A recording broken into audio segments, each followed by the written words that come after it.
Tell us a little bit about yourself, and when did you have kids, and how did that line up with your testing schedule?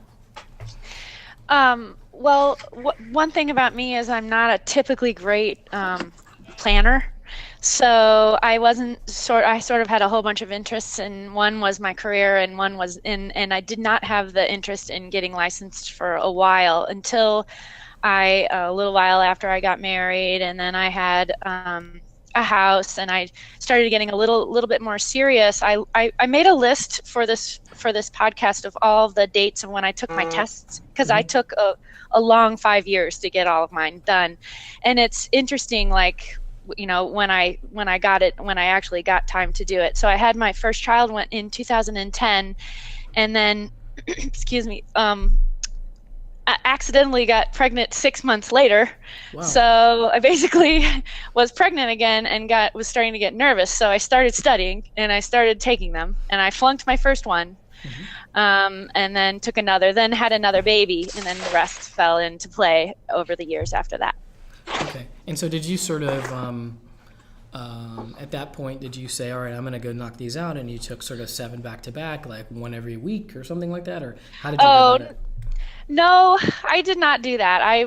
That is not something that I would have physically been able to do. Yeah. There's not enough, like time in the day for that when you have two small children, for sure. There's a sleep issue happening Right. across the board. So I I I took a couple before my daughter was born, and then I waited a year, and then I took three 3 or 4 in a row, like every month. I'd give myself a month to go About a month. Okay. through. Yeah. Then I made the decision to move from the city to the country and buy a historic mill, a giant project. Wow. So that happened.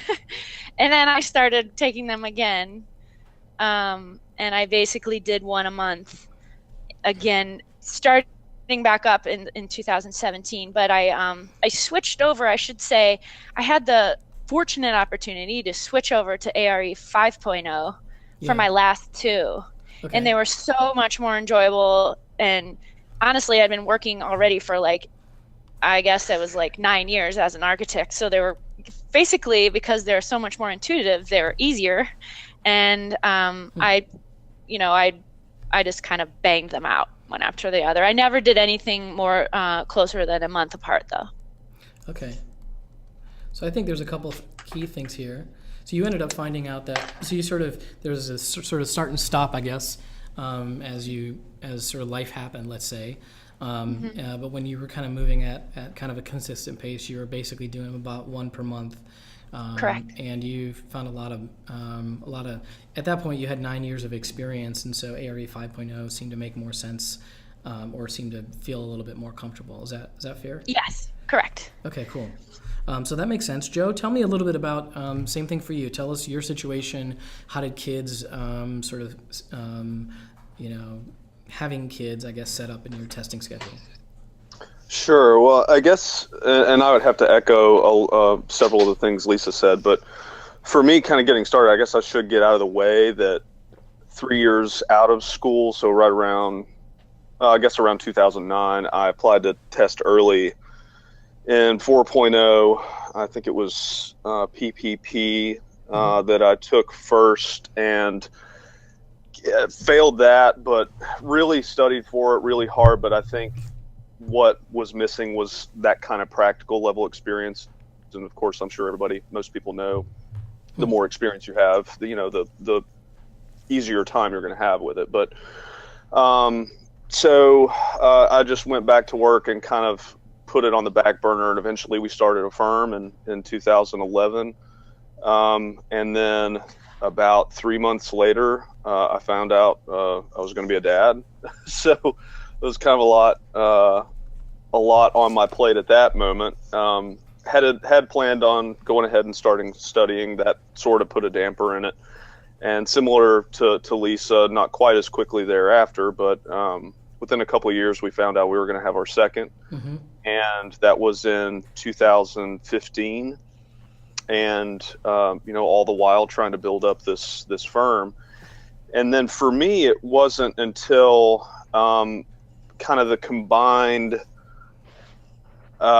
release of 5.0, learning a little bit about what was going to go into that, and then my local AIA chapter, started a class that was going to be kind of a group, a collective group of various professionals from around the area that were going to be using black spectacles to work from as a study group. And I'm sure, again, a lot of people would agree that one thing you get really good at, especially people who haven't taken a test for 10 years out of school, you get really good at rationalizing not taking them. That is too much, too busy, whatever.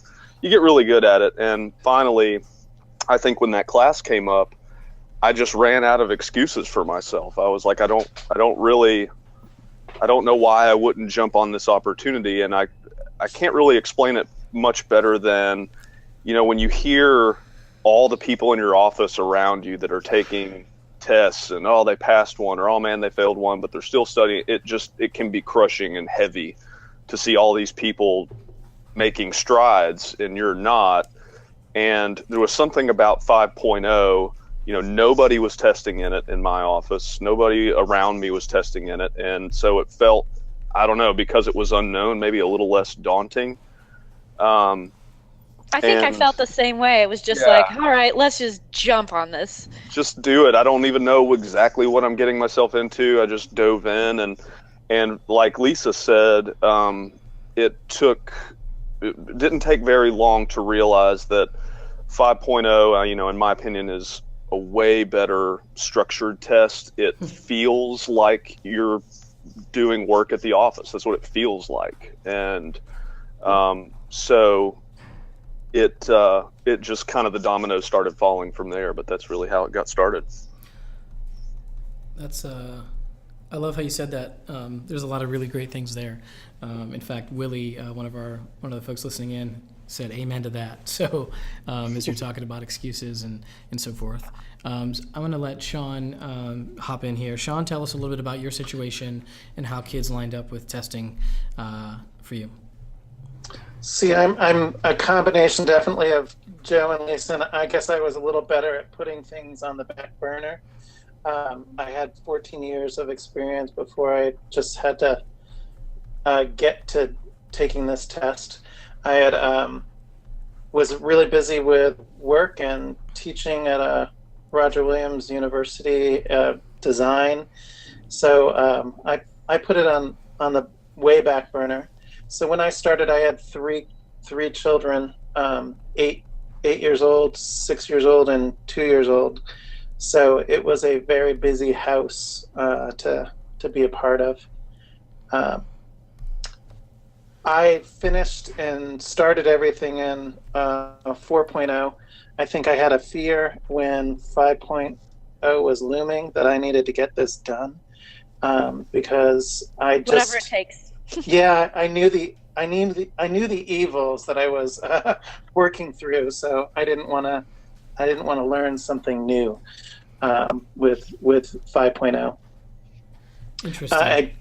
I did take 3.5 years to complete it, with a 1.5 years kind of break in the middle, which was not a great idea.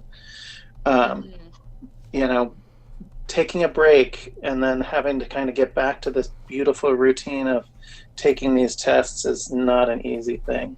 Mm-hmm. Yeah, that's a really great observation, or at least comment there about taking a 1.5 year break in there. One thing that's going through my mind is, I wonder, we spend a lot of time here thinking about what are the motivations for getting licensed and so forth. And one of them that I believe Design Intelligence has studied, and the AIA I'm sure has studied as well and documented, is that licensed architects make more money, their salaries are higher certainly over the lifetime of their career. How did that play? I'm just curious, how did that play into, were you guys aware of that as you were making your decisions about getting licensed or pursuing it? Did you feel like, oh, it's really not that much more? Like, how did that play into it at all for you guys? For me, that was Yeah, for me, that wasn't a really huge motivator. Um, I think I was earning some good money, and I didn't see that it was going to be a huge difference. I was already project managing and growing in a small firm. I think that the biggest thing was really looking at my professional life, and you are viewed very differently when you walk into the room and say you're an architect and you're not. I'm a project manager or an intern. When the group sees that you're an architect, it is a lot of perception. That really was the same for me as well. I mean, and honestly, it may be a slightly different situation for me just because I was already an owner. So for me, it was simply, it's really difficult to, as a principal of a firm, for example, have to call a newspaper who listed you as the architect, and you have to call them and say, hey, Yeah. I appreciate the article, but you really can't say that, and can you please change it? So it's literally, largely about just the ability to take that next big title that you can't legally have until you've passed it. And honestly, in my opinion too, it's that little bit of extra security because, Mark, of what you mentioned about, you're more inclined to get paid more.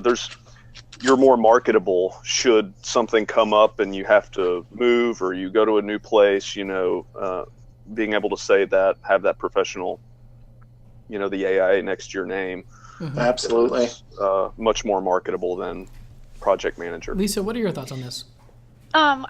So since I worked for a medium-sized firm, it's merged now, it's big, but inside of our firm structure, basically, promotions and salary, there was lots of, boxes to check, and, of course, project performance was most important, but this is definitely a box to check for me to be able to move up, and just for my own security for the future if I decide to do anything else. Okay, so sort of. You really want to be able to step. I've been working for the same firm for so long. I needed to, if there was anything to move forward to in the future, I needed to be able to have some credentials to, Yeah. I show agree for with it. you, Lisa. All right, so so let's move to the next one. There's a lot of stuff here. I think actually before we move on, I just want to say, I feel like it's always, so you guys are all licensed, Lisa, Joe, and Sean, all licensed. I'm pretty sure everyone has suggested that they've failed at least one exam, struggled with it. I know there's a lot of folks that are listening and sort of maybe a little afraid of failing. And I just sort of want to say that out loud. Hey, we're talking to a bunch of licensed architects. I'm a licensed architect. I failed one of my exams. I don't want folks to be afraid of that, just knowing. And I love, I think it was you, Joe, who talked about how you just sort of were on decided you were going to do it, and you don't really know why, but you just decided you were going to figure it out. You didn't really know what you were getting yourself into. You just sort of decided to begin moving forward. And it seems like when we talk to folks, it's that level of commitment that is really required, and knowing like, well, I might screw this up and I might fail it, but whatever, I'm just going to figure it out. So I think that's really awesome for you guys to share. It's such a crazy feeling because I also, my very first test, I failed because I hadn't actually physically worked through a vignette. And so I just read the contracts forever and ever. It was construction documents and services, and I just read and read and read and read, and then took it, and I was like, oh my gosh, I have no idea how to work this.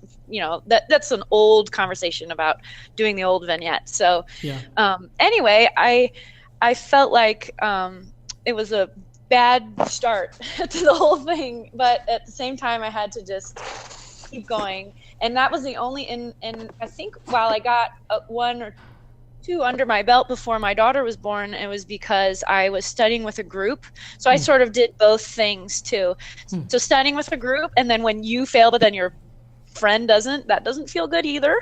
But you also have them to like commiserate with still, because they have no idea what they were doing really. And then and then you just keep going, and then you just go back to the study session. And then once the children overtake your life, you have to study only when you have time.